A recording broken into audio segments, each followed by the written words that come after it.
Progressive overload. So resistance training is the biggest stimulus for increasing muscle mass. Therefore, it's important that we've got three things in place. Firstly, that you are consistent. Consistency is the foundation of any good training program. You have to be consistent in order for you to build muscle and to get stronger. The second thing we need in place is a good program or a good plan. You need to make sure you're lifting the correct volume per week, you're close enough to failure, you're choosing the right exercises, and so on and so on. There's a lot to come into that part. But the third thing where a lot of people tend to go wrong is something called progressive overload. And the reason why I say that and why they go wrong with it is that they'll follow a program or follow a plan, and it might be the best program or plan in the world, but they just end up doing the same thing for weeks, months, and sometimes even years without ever getting any stronger or building any muscle mass. And it's a lot of the time it's because we're not applying progressive overload. So what is progressive overload? It is doing more over time. And this could be in weight, reps, range of motion, productive sessions, etc. So progressive overload, a lot of people just think that progressive overload is lifting more weight on a week-to-week basis, which that is definitely a part of it. And in fact, there's actually 12 different ways to apply progressive overload, which we're going to come on to. But you can't just keep adding weight forever onto the movement you're doing. Eventually, you are going to plateau on that movement.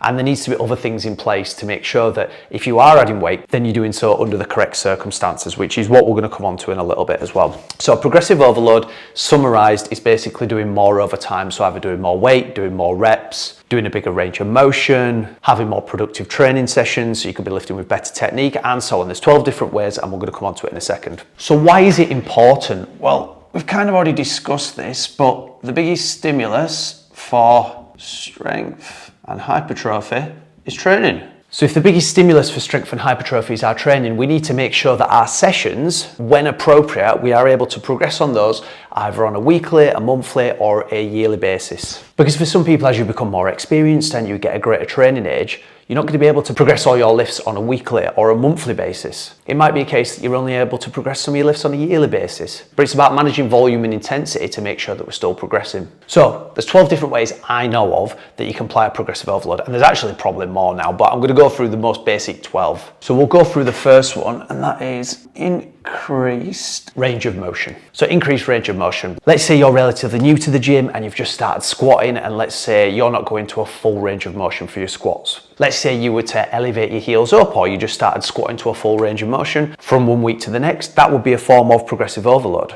If you were to, as opposed to doing a normal push-up, did a deficit push-up, that would be a form of progressive overload because we have increased the range of motion of that movement. So that is the first way you can apply progressive overload. The second one we've got is efficiency.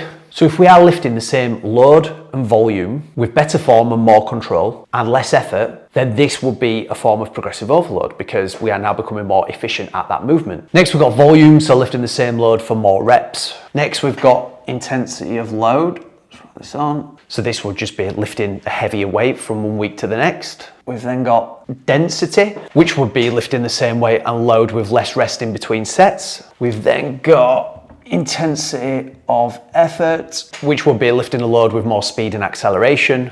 We've got density, doing more work in the same amount of time. Then we've got density again, which would be doing the same amount of work in less time. Then we've got volume again, which would be doing more sets with the same load and reps. Then we've got frequency. Then we've got increased relative volume, which would be doing the same amount of work while losing body mass. Then we've got intensity of effort, which would be stuff like force reps, drop sets, rest pause reps, partial reps. So as you can see, we've got 12 different ways to apply progressive overload. Now, some of these are going to be a little bit more tricky to apply. And for a lot of people who go to the gym, don't need to worry about these 12. Some of them will happen naturally as you get better technique, as your training age increases and you start to get stronger. Some of these will naturally happen anyway. But I'm going to show you two of the easiest ways I like to apply progressive overload into my training and training for my clients, and how you can take it away and do it yourself as well. So the major rule I always say when we are considering progressive overload and before you can apply it is that you must have good technique and a good range of motion. Now, range of motion can be a little bit debatable because if we start looking at some of the long length partial stuff, we can see that movements where we're in that big deep stretch position on like a row or on as calves or on as side raises, there is potential where in that deep stretch position we are actually building muscle mass. But as a general rule of thumb, I wouldn't want to see anybody applying progressive overload if they are wanting to build muscle and get stronger until their technique is good and until they are lifting through a full range of motion. However, there's obviously going to be exceptions to that, but as a general guide and rule, I wouldn't apply that to your training unless those two things are in place. Okay, so the first way I like to apply progressive overload, and the easiest, is just by increasing the load. So increasing the weight on a week by week basis. Now, if you are in a beginner training age, you're probably going to be able to increase the weight on a session by session basis. If you're in that intermediate training age, it's probably going to be on more of a weekly, potentially a monthly basis. And then obviously if you're in an advanced training age, it's probably more than likely going to almost be a yearly basis there where you can actually increase the weight. And again, that can be through different ways as well. So whether you're using wave loading periodization, block periodization, there's lots of different ways you can manage your load. But for most people, being able to increase the weight as a beginner, when you start at the gym, you're going to be able to do it on a weekly basis. For the intermediates, you're probably going to be able to do it on a weekly, monthly basis as well. But as we get to that advanced, it's probably then going to be more of a yearly basis. But that is the easiest and first way I'd suggest for most people to apply progressive overload within their training. The second way is through volume and through something called double progression. Now, how do you do this? The idea is that we will be looking to increase the reps by 1 at least on a weekly basis. So for this, you would need a rep range. Let's take you were doing the movement barbell back squat and you were doing 3 sets of, let's say, 8 to 12 reps. The idea is week 1, you might hit 12, 10, 8 reps. Using the same weight the following week, you might go 12, 11, 8. So you can see that we've increased from week 2 to week 1 by a total of 1 rep because we've gone from the 10 to 11 on the second set. Now, one of the downsides to this is sometimes people get caught up on only increasing by 1 rep. If you can do more than 1 rep, that is what you should be doing because your strength has increased. So let's say you did do 12, 10, 8 in week 1, but then week 2, you give it a nudge and you get 12, 12, 12, then you should do so. And once we manage to complete the top reps number, so we've got that rep range of 8 to 12, we said, once we've managed to get 3 sets of 12, that is when we'd look to increase the load, so increase the weight. Once we've exhausted being able to increase the load, increase the volume with double progression, and we've got still a full range of motion and good technique, and let's say we've plateaued on a movement for at least 2 weeks, I would consider either taking a deload week or reducing the load slightly,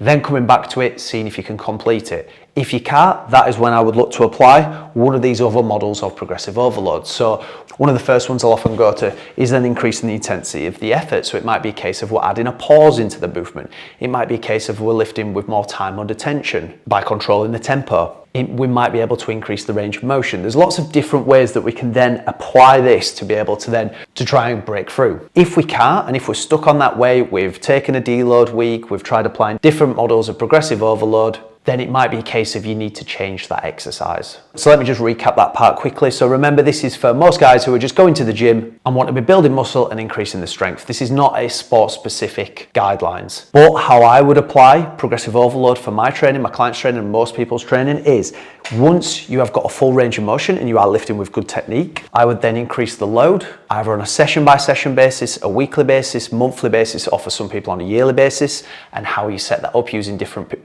models of periodization is entirely up to you. I would then move into volume, so increasing the volume, so trying to do something called double progression where we're trying to increase the reps by a minimum of 1 from the previous week by using a rep range. Once you have maxed out these two, that's when you might want to look to take a deload week.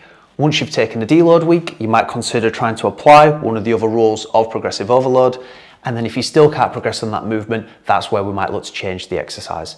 Any questions, guys, on anything I've been through in the video or on progressive overload, please leave them in the comments below or shoot me a DM on Instagram.